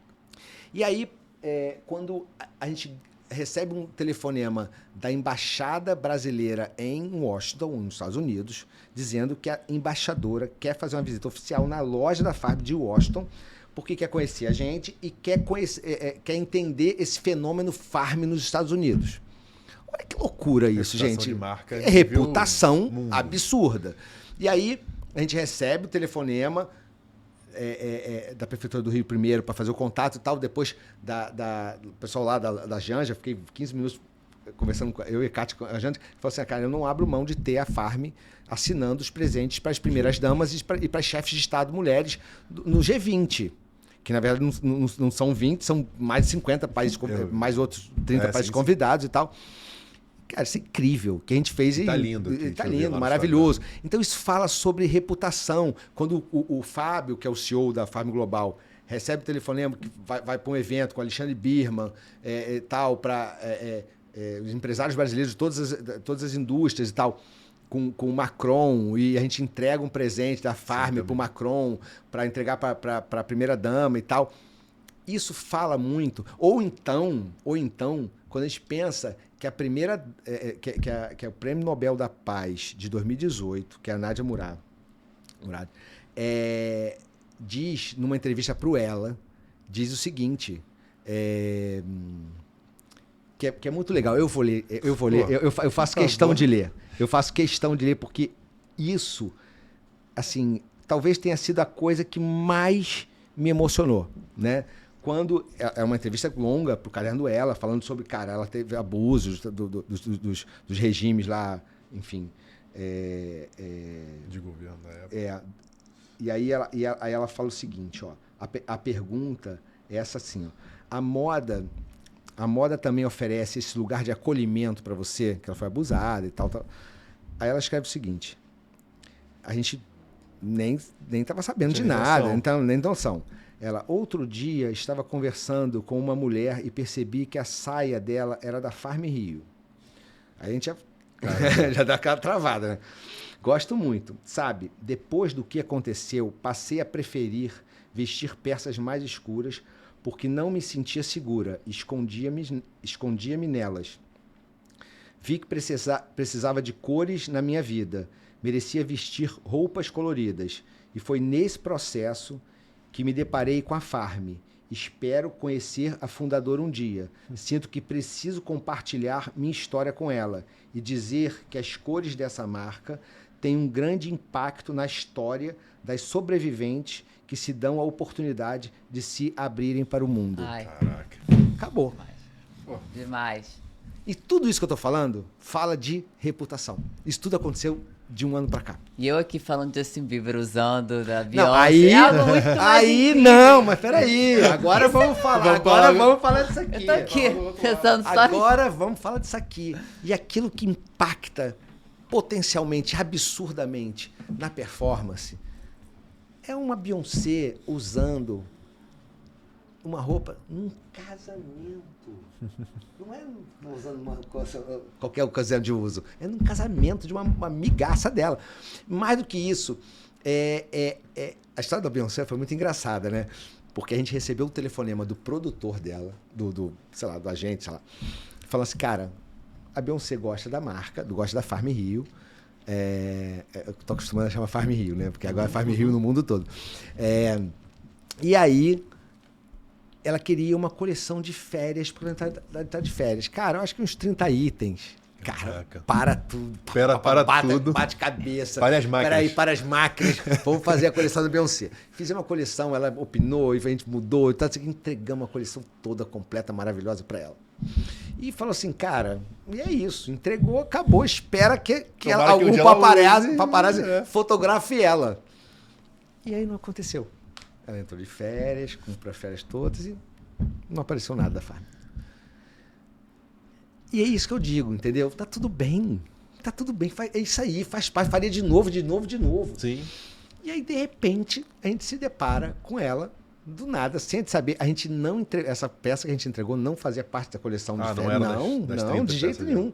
Não sei nem como ela conseguiu. E olha que legal, né? A gente não sabe nem como ela conseguiu. E ela pega e opta por usar. Mas ela optou por usar por quê? Porque ela viu simplesmente... Ou ela pensou, cara, vou usar. E viu a marca. Falou, Farm, Farm foi maneiro. Ou seja, as coisas vão né, acontecendo de uma maneira orgânica, que a gente não tem controle, mas acontece. E aí, quando acontece isso, é uma explosão de venda no meu varejo, no atacado sellout das minhas multimarcas. Então isso converge para uma potencialização de performance. E aqui tem reputação e aqui tem performance. E aí quanto eu gastei para tudo isso? Nem um centavo. Muito pouco. Muito pouco. Se você for transformar a repercussão e o que aconteceu a partir desses acontecimentos em dinheiro, é 100 milhões de reais. Sim, claro. Entendeu? Total. Quando a minha verba de marketing institucional é, sei lá, 15, 20, sei lá. enfim. Então, é isso que é construção ao longo do tempo, entendeu? Porque aí você posiciona marca, você aumenta a performance e você gera oportunidade de criação de novos negócios que eu vou falar para vocês já. A Farm, junto com Adidas e Flamengo, construíram cases de licenciamento de marca incríveis, né? A gente já estava na China, muito tempo atrás, a gente viu Farm e Adidas numa loja na China. Como é que surgiu e qual é a pegada da Farm junto a Adidas e a Farm junto a Adidas e o Flamengo, que obviamente tem um carinho especial? Na verdade, essa história de collab, né? A gente, talvez a gente não tenha sido a pessoa que inventou essa história, mas a gente propagou muito essa história de collab, né? A gente ter sido... na época, a Farm, cara, é uma marca legal, de sucesso, todo mundo gostava e tudo, mas era 2014, enfim, a gente era muito menor e tal. A Kátia, cara, cismou com a Adidas. Falou, cara, Adidas, cara, eu quero... Assim, tanto que a gente chegou a vender, antes de qualquer collab, produtos Adidas de coleção dentro da Farm que não tinha nada, como se fosse uma loja atacado da Adidas. Uma multimarca. Né? Uma multimarca, como se fosse uma multimarca. Aí misturou, começou a misturar e fez um vídeo dos dois, street ali, uma coisa icônica daquele casaco que a gente ia para a escola quando a gente era pequeno e tal. E aí surgiu essa possibilidade e tal. E a Kátia começou a fomentar isso, e o William trabalhava com a gente. Começou a entender isso, cara, como é que eu vou propor isso, entendeu? Conheceu uma pessoa de Adidas Brasil, aí mostrou e falou, cara, isso é o que a gente queria, isso que a gente queria. E aí, até que essa menina, que tinha um cargo importante lá, foi fazer uma reunião na Adidas Global, né?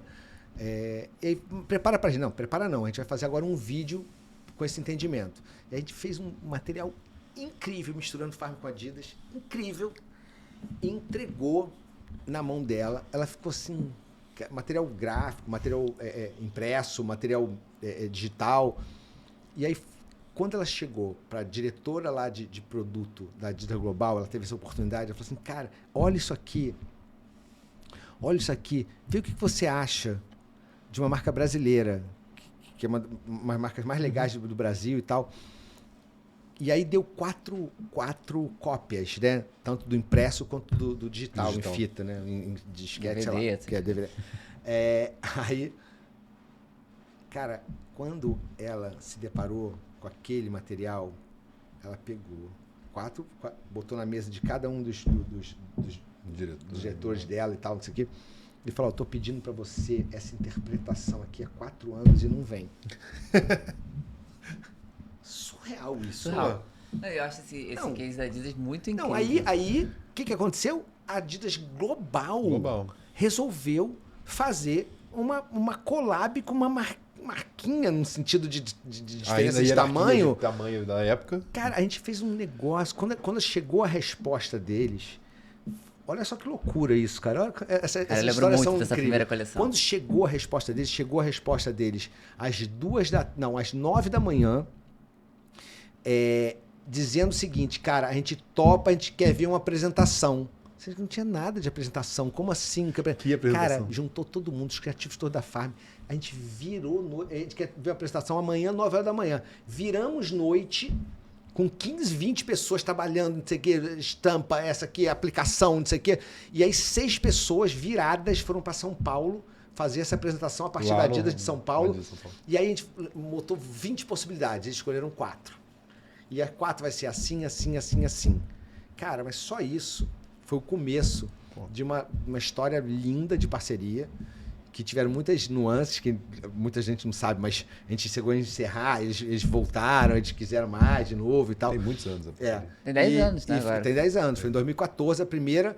E, cara, era um negócio que gerava muito dinheiro para a Farm, porque era para o atacado mundial, né? Era para ela vender para o atacado mundial. Aí, mas era uma collab. Então, eu perguntei para a Adidas Global.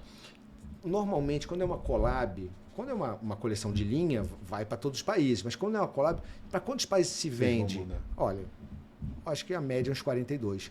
Aí eu falei, beleza. Então, mas aí um contrato super rígido, tem que ter marca, tem que ter registrada no mundo todo. Aí eu falei assim, cara, beleza, a gente já tem nos Estados Unidos, a gente já tem na União Europeia, então mais isso aqui, mais isso aqui, mais isso aqui, eu acho que, cara, 42 dá.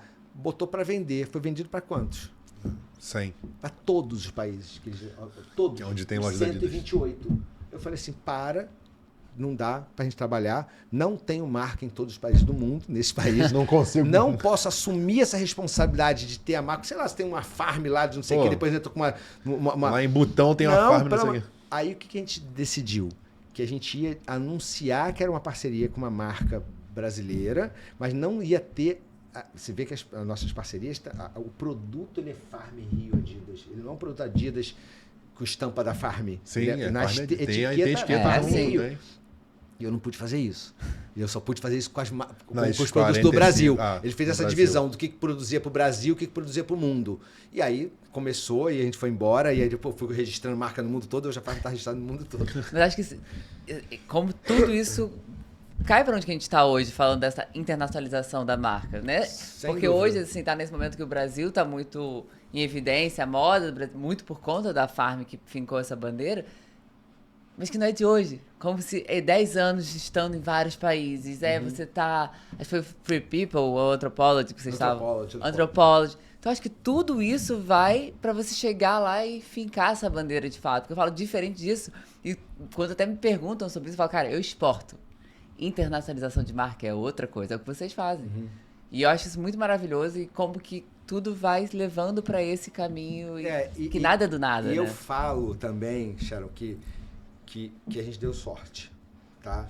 Assim, por que a Farm hoje é a primeira marca de vestuário brasileira realmente a se internacionalizar? Aí não confundamos isso que você falou. Abrir lojas ou exportar para fora do Brasil com internacionalizar uma marca. Quando eu falo internacionalizar uma marca, eu sempre digo o seguinte, você monta um projeto que ele seja referência para ser um vetor de crescimento para o negócio como um todo, né? Para vocês terem uma ideia, ano passado, a Farm, depois de 27 anos de história, talvez seja uma das marcas que mais fatura no Brasil, né? E em 5 anos apenas, a Farm Global já fatura 50%. Esse ano já vai para 60% do que fatura o Brasil. Então, assim, qual é o limite lá fora? Não tem. É mercado endereçado infinito. A gente tem um grão nos Estados Unidos, um grão na Europa e nem sequer falou de Ásia, né? Então tem uma possibilidade gigantesca, enorme. E aí, internacionalizar uma marca é uma dificuldade enorme, porque é muito caro demais, para vocês terem ideia. O máximo de dinheiro que a gente botou lá apostando foi 100 milhões de reais. Se não fosse o Grupo Soma, sabe quando isso ia acontecer? Nunca, jamais. E é muito arriscado. E aí, por um acaso, com todo o talento da Kátia, né, que foi para a Global em 2018, exclusiva para a Global, e só ficou olhando para o Brasil, né, fazendo algumas mudanças estratégicas e tal, mas trabalhando focado na Global em 2018, desde 2018, por todo o talento dela, se não fosse uma coisa que foi a ponta de lança do nosso sucesso, que é a nossa estamparia. Nossa estamparia, ela foi abrindo portas. E ainda assim, com tudo isso, a gente deu muita sorte. Porque na hora que veio a pandemia, a gente falou, estamos quebrados. Imagina, eu e a Kátia só lutando, né, todo mundo contra, e só o Roberto, no final das contas, foi a favor de bancar a gente, mas no início também era contra. A gente já tinha mandado 80 milhões para lá, sabe? Assim, chegou num momento, eu falei assim, Marcelo, olha só, cara, vamos fazer o seguinte, vamos ficar medindo agora a performance de tempos em tempos. Se a gente conseguir encontrar, chegar, a gente segue para o outro, ele segue para o outro. Isso começou a primeira medida foi em outubro de 19. A segunda já foi nas vésperas da pandemia, quer dizer, do lockdown, né? Cara, quando chegou o lockdown, a gente parou com estrutura, um monte de... showroom, escritório, cheio de americano contratado, CD... Cara, um negócio assim já mega, já enorme, já, porra, de repente... Fecha tudo. A gente fechou as lojas, a gente já tinha 2 lojas, mas travou, sabe? Cara, aí foi aí eu digo que na Farm, no Grupo Somos sempre é um diretor de negócio e um diretor de criativo, né?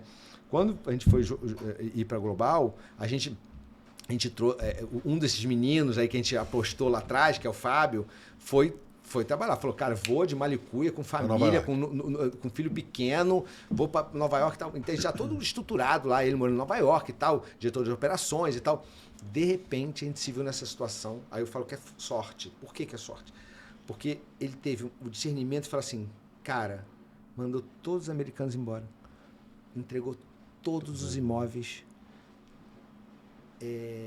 entregou o CD e foi terceirizar o commerce para um operador logístico. Simplesmente ficou ele na casa dele e o diretor de operações na casa dele. Mandamos todos os brasileiros que estavam lá trabalhando de volta. E commerce gerido pelo Brasil. Por aqui. O operador logístico lá entregando. Zeramos, assim, a operação. Tudo isso em 2 meses. E aí, falou, cara, o foco agora então é e-commerce, vamos aumentar o ad cost, vamos aumentar o investimento em mídia e vamos embora. Aí, de repente, acontece o fenômeno. A mágica. A PR. Qual foi a mágica? Os PRs que a gente contratou, que a gente tinha lá as araras com um produto farm, que eles tinham lá arara, produto Prada, produto Gucci, produto, né? E as stylists das celebridades internacionais sempre passavam por lá para pegar alguma coisa. Aí imagina numa época de... Por isso que a gente fala assim, dressing happiness, né? Imagina uma época de que está baixo, todo mundo triste, né? O mundo todo triste. Trancado. Aí as stylists chegam lá, vê uma arara mega colorida, linda. Cara, fala assim, eu quero essa aqui, aí a Sarah Jessica Parker usa, aí a Anne Hathaway usa, e aí a Taylor Swift usa, e aí começa a usar, e começa a aparecer, os próprios paparazzi pesquisavam de onde era, a gente não precisava nem ter trabalho nenhum. Eles mesmo descobriam já. A marca brasileira, Farminho e tal, não sei o quê. E aí, cara, a gente explode no e-commerce. E aí a gente sai de 300 mil, 500, 700, 1 milhão, 1 milhão e 200. Hoje a gente vende, sei lá, 8 milhões. Porque todo mundo só faz essa conta de quanto que você vai ganhar e vender em dólar. Não quanto você tem que investir em dólar para manter. Pois é. Aí, essa conta fechar... Pois é. Aí, cara... E aí a gente se estabeleceu e falou assim, opa... Aí eu falo, cara, ok, voltamos pro game. Cara, reduzimos mais de 70% o custo. Aumentamos a performance, porque a gente, na verdade, a gente só tinha uma venda, uma loja, então também nem afetou muito o fato do lockdown, só tinha uma loja. Aumentamos o e-commerce e aí veio o wholesale, que é o atacado internacional das grandes. Aí veio uma Nordstrom, que falou, cara, quero ter você em 3 lojas, 4 lojas, 5 lojas, não é 40 lojas. Acabou. E aí temos um novo negócio e aí, a partir daí, a gente voou. É o atacado do internacional. O atacado internacional. Entendeu? Então, assim, aí é isso. Então, assim, é isso que... É só isso. É só isso tudo. A gente sempre gosta de, chegando no final, falar um ponto que é muito importante pra gente, que é a família. Você é pai de 3... Não são crianças, né? Já tem a mais velha. Na verdade, 2 são crianças e 2 meninas. É um casal e uma mais nova. A Rafa é do meu primeiro casamento e a Mel, o Bento e a Mel é do segundo. Como é que é essa loucura de farm a vida toda e ser pai? Eu vejo você postando no Instagram, volta e meia, jogo, tá com elas no final de semana. Como é que é essa loucura do dia a dia e o que você entende também desse olhar? A gente traz muita marido e mulher, ou primos, ou a galera aqui, e eu pergunto sobre isso. Você quer que eles trabalhem no seu negócio, no seu ramo? É livre para escolher? Eles já veem você trabalhando e querem atuar no ramo? Como é que é essa relação familiar? Na verdade, assim, eu sou muito família, né? Assim, eu e a Catita mesmo, né? Com o seu Nésio, como fosse meu pai. Então, a gente já é uma família, somos uma família entre nós, né? E eu fui casado com a Fernanda e tive a Rafa. E, cara, assim, a Rafa... Era uma época que ainda não existia guarda compartilhada, né? Então, mas eu estava muito presente, eu sempre tive um relacionamento muito bom, né? Com a Fernanda, então ela sempre nos proporcionou eu estar com a Rafa na hora que eu quisesse.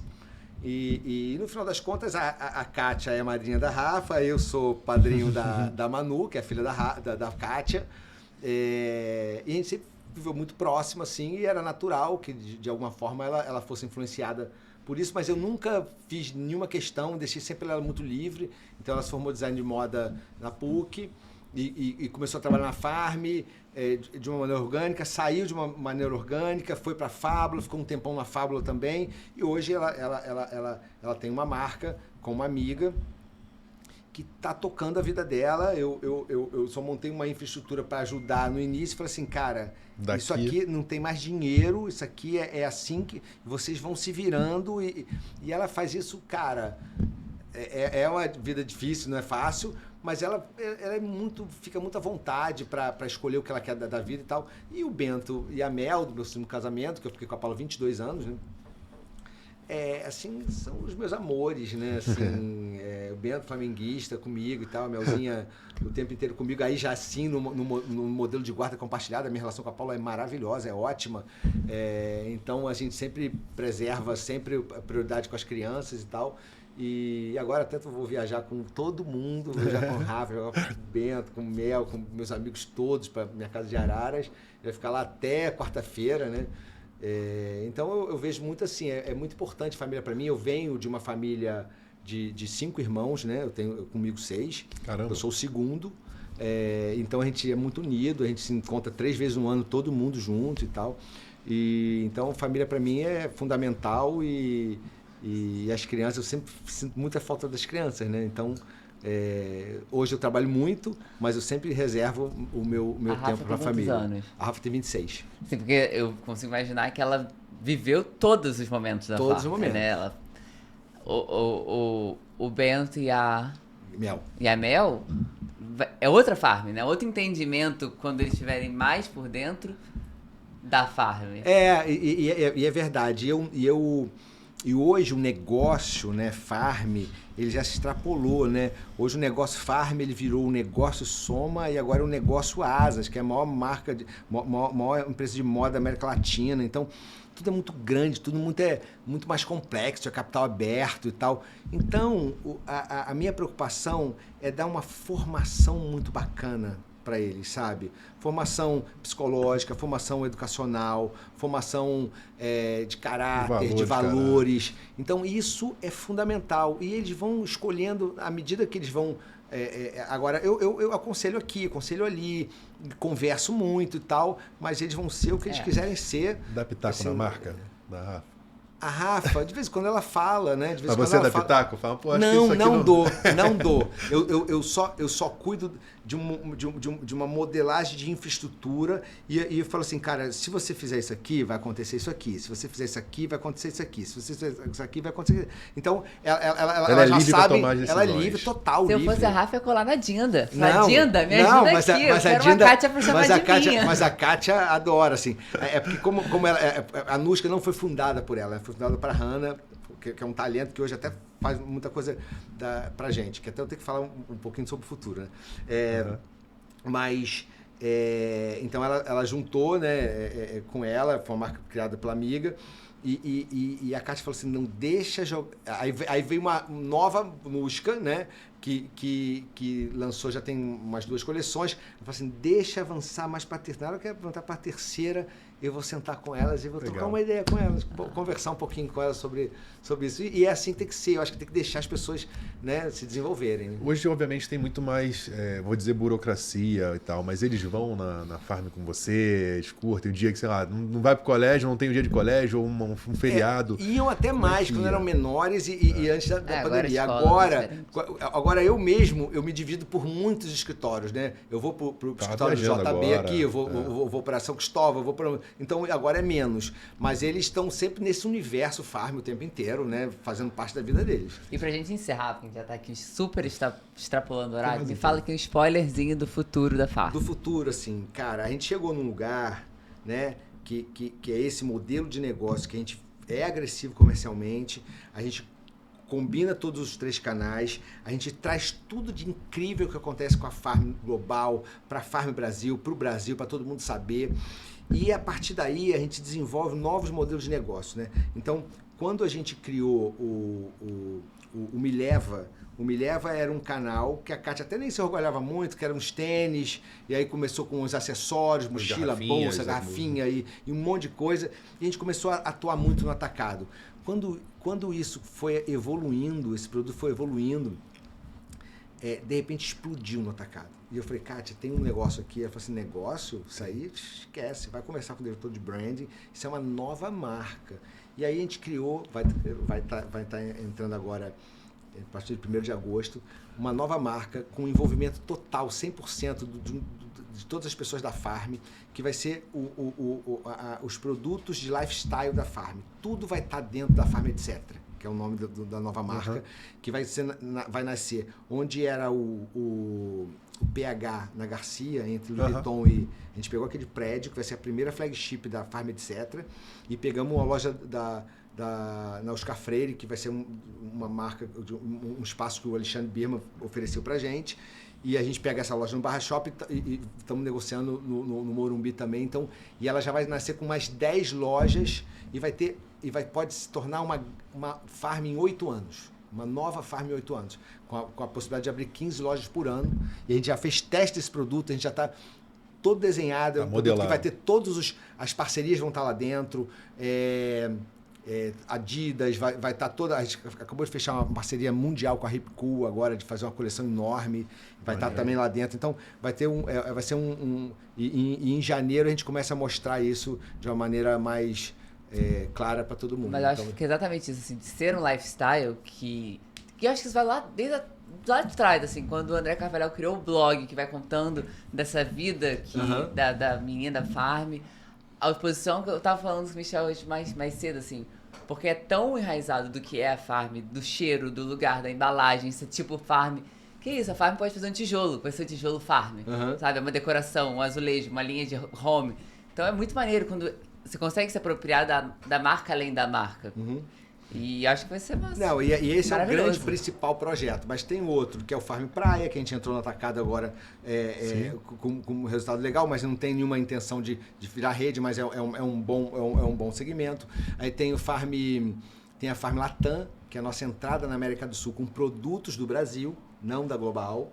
Que é diferente, tem né? a Farm Licenciamentos, que é o que a gente vai apostar para 2026. Então tem muita coisa bacana. A Farm Licenciamentos é para... Aí a vida inteira. Eu quero uma geladeira da Farm. A estética da estampa é um negócio absurdo que vai ser... Agora, tem que fazer isso de uma maneira muito focada, construir um projeto para isso, e é um projeto, inclusive, que é internacional, não é nem só do Brasil. Então, essa é o futuro da Farm para os próximos 3 anos. A gente foi agora no Museu da Dolce & Gabbana, que tinha tipo, cafeteira, geladeira. Tudo.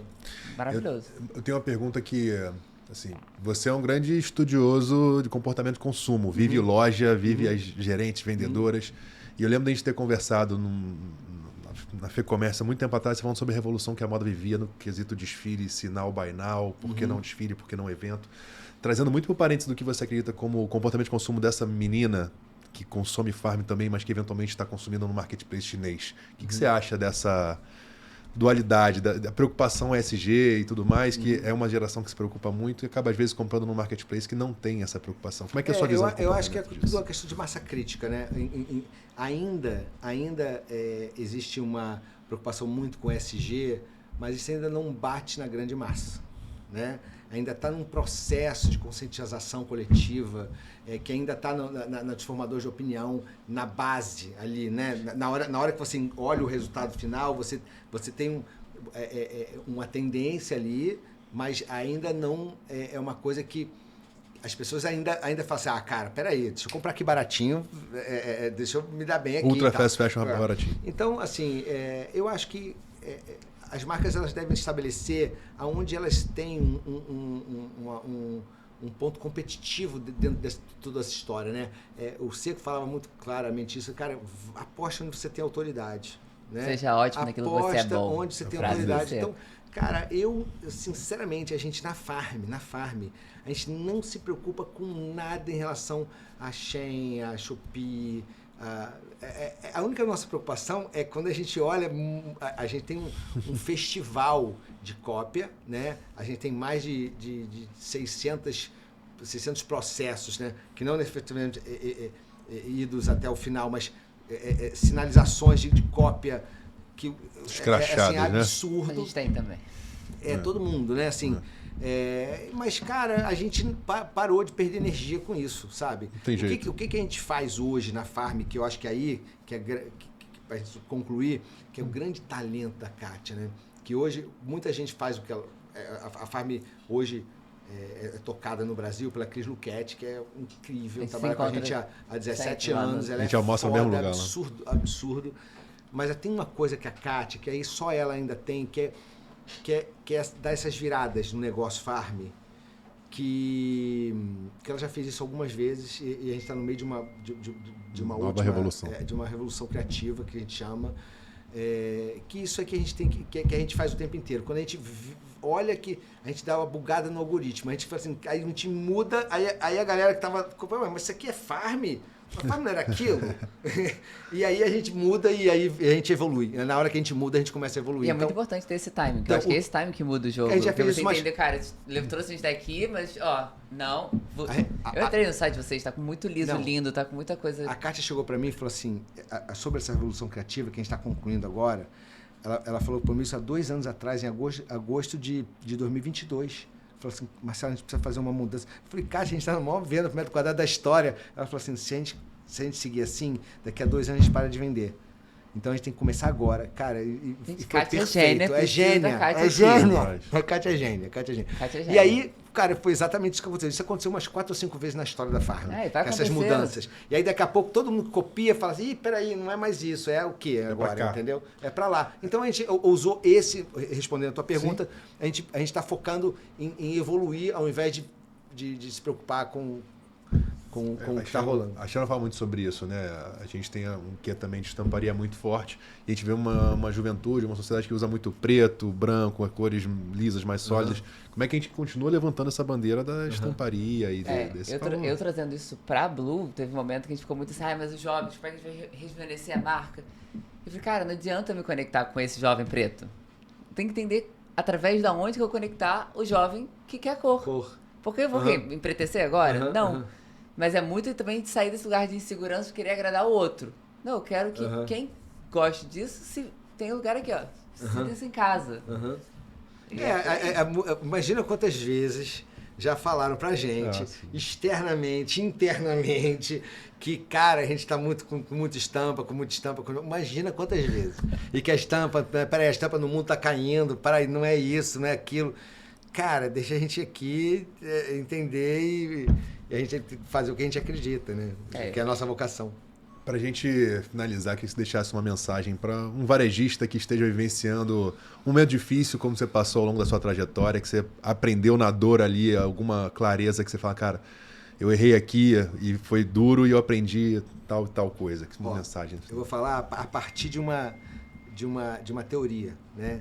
Assim, quando o Luiz mostrava lá as teorias pra gente, né, de o que seria um grande varejista, aí é varejista, não precisa nem ser de moda, cara, é a gestão de 3 variáveis, né, venda, margem e estoque, né, vender o máximo possível, com a maior margem possível e gastando o menos de estoque possível. Mas a gente descobriu lá, desde que ela me apresentou lá, aquela arquiteta para fazer o stand, que existe uma outra variável que ela precede no negócio de varejo de moda, que é a capacidade da marca de gerar desejo.